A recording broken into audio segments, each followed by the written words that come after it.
Good day, everyone. Welcome to today's CRS class. So, we'll continue from where we stopped. And to begin the class, we started with the literary gems in the Old Testament. Now, what are the literary gems in the Old Testament? Starting with the term biblical gem, because in order to understand what literary gem is, we must understand that word biblical gem.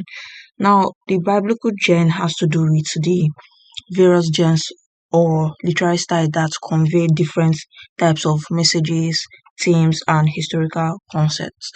Now, understanding these genres helps readers to interpret the text accurately. Now, let's move on to some literary genres or some biblical genres in the Old Testament, starting with the narratives. Now, there are six major genres in the Old Testament. These six major genres includes the law, history, poetry, wisdom, prophecy, apocalyptic, and the narrative book. So starting with the narrative book, say that the narrative section tells stories about people, events, and experiences.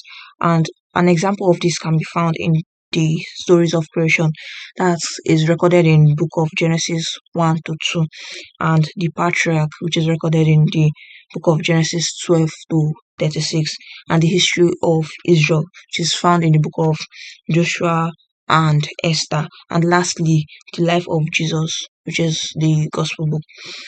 So, moving on to the poetry book as our next genre.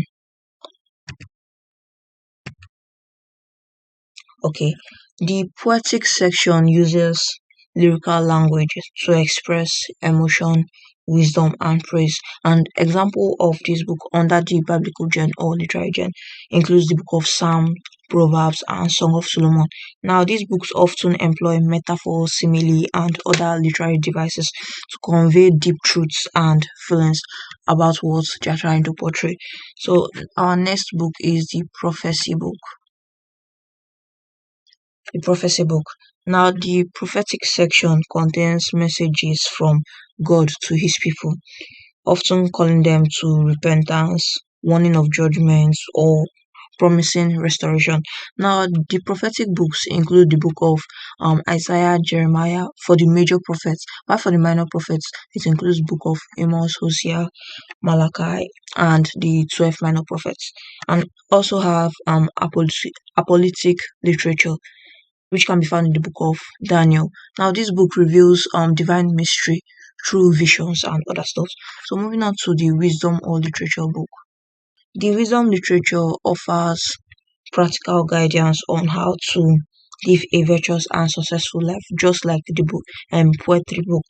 Now, the books under the wisdom books includes the book like Proverbs, Job, and Ecclesiastes because it provides insight on topics such as morality, ethics, and the meaning of life.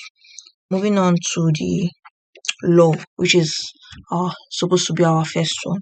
Now, the law section is primarily found in the Pentateuch, which is also known as the Torah, and it contains commands, statutes, and instruction given to the nation of Israel.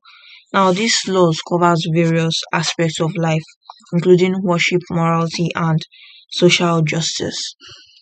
Let's quickly have a review on what I just said.